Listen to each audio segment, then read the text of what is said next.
What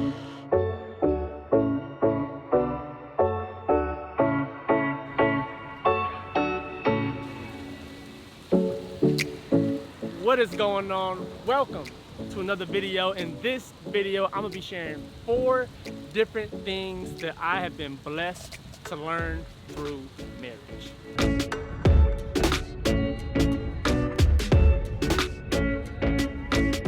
One of the things that I've learned is communication.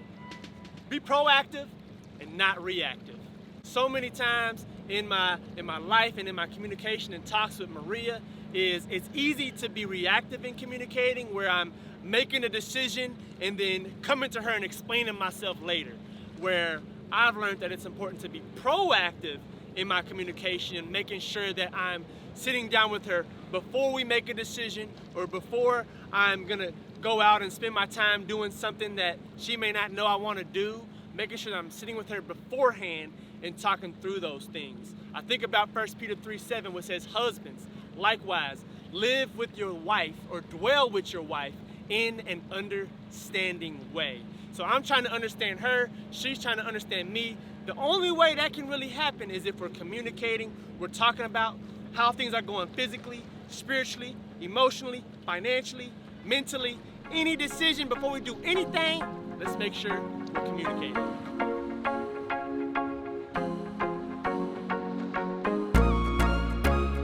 My wife and I celebrating 4 years married, and we thought, what better place to celebrate than to get away to some warmer weather, go to the Bahamas, good food, got water, hot tub. We've been enjoying ourselves. But another thing I've been learning is sacrifice. This idea of my way versus her way, and avoiding that in our day-to-day lives. Because it's easy for us to just want to do what we want to do, but when you think about Christ, I think about what it says in Mark 10:45, where it says, "For even the Son of Man came not to be served, but to serve and give his life as a ransom for many." And me, in my marriage, making sure that I'm making a sacrifice in marriage just as Christ did for the church. And so there's times, spaces, and places where I'm not always gonna get to spend time how I wanna spend my time, or even spend our money how I personally would like to spend our money. But part of that sacrifice is us coming together in marriage saying, hey, what is the Lord actually calling us to do together? Because if marriage is just all about me doing what I want to do, or my wife doing whatever she wants to do, something ain't right, and we're really not living a gospel-centered marriage if that's the case, and we're just doing what I want to do or what she wants to do. And part of that sacrifice too is, what are some things in our lives and in our marriage that we're sacrificially doing that, to be honest, if it was up to us, we wouldn't really be doing. One of those things for us is taking care of my dad in his old age, him being 87 years old, where if it was up to me in an ideal world, I ain't trying to take care of that man. But because we love him, because we know what scripture says about taking care of the elderly and things like that, we're gonna make that sacrifice, and we're gonna work together and do it in a humble and loving way every single day. So those are just some things, I think about with that sacrificial living, and I think about and would even challenge other couples. Like, what is something challenging that the Lord is calling you to do?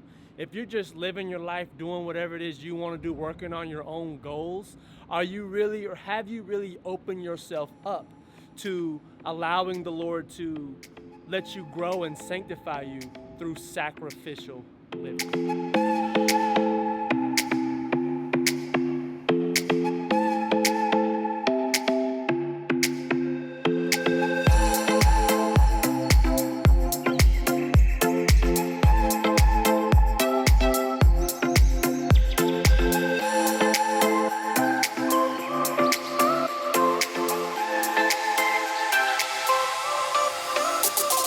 The third thing I've learned in marriage is that gentleness calms the storm. There's so many times in my marriage when one of us may become stressed, one of us may become irritated, or even just tired.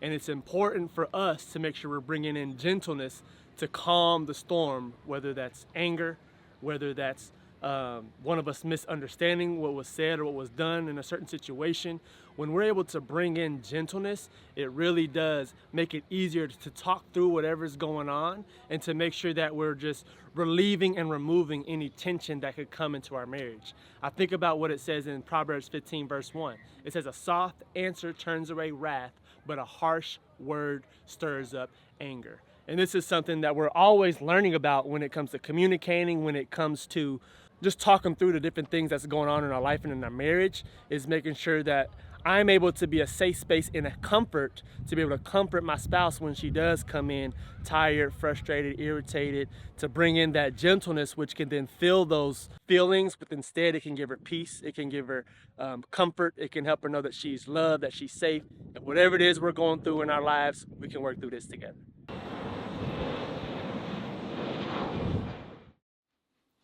And just like that, vacation over. Really enjoyed this time just to get away, just me and my spouse, and just spend time together, relaxing, enjoying each other's presence. And as now we're back at home, it really reminds us of the fourth point that I'll make in this video. Really, and it's the most important point that I could even make and share, and that is to remember the why. When I think about our marriage, when I think about what is the reason behind communicating, what's the reason behind sacrificing for one another, what's the reason behind being gentle to calm the storms that may come in our lives and in our marriage. The reason for us is because we want to live a gospel-centered marriage. Ephesians 5, a common chapter that's read when people get married on their wedding day, it says this in verses 31 and 32. It says, "Therefore a man shall leave his father and mother and hold fast to his wife, and the two shall become one flesh. This mystery is profound," and I'm saying that it refers to Christ and the church. So the whole reason, the whole point of marriage is for me to love my spouse just as Christ loved the church, and likewise for my spouse to love me just like the church is supposed to love Jesus. So as much as I would love to just be on vacation 24/7 on a beach, on an island somewhere with my wife, we always got to remember the why behind our marriage is to point each other to Christ. It's to love one another just as Christ and the church is supposed to love one another. So now we're back home and we remember we're supposed to love our children. We're supposed to love, our dad whom we're taking care of. We're supposed to love anybody else who we find ourselves hosting or taking care of, or whatever ministry looks like for us in our marriage and whatever seasons of life come. The whole point is so that we can live a gospel-centered marriage, pointing one another to Jesus and also pointing those around us to him as well. But hey, these are 4 things that I've learned in marriage. Reflection question for you. If you're married watching this video right now, what is something that the Lord has taught you through marriage? Let me know down in the comments below, and maybe we can help some of our other brothers and sisters who are either married or looking to be married in the future, giving them some wisdom that the Lord has shown us along the way. Hey, if you made it to the end of this video and you haven't already, hit that thumbs up button. Subscribe to the channel if you haven't already, because hey, ScottEbruh, we back. We making videos to help you seek, know, and live biblical truth. If you want to do just that, hit that subscribe button. Share this video with a friend if you haven't already. ScottEbruh, and until next time, grace.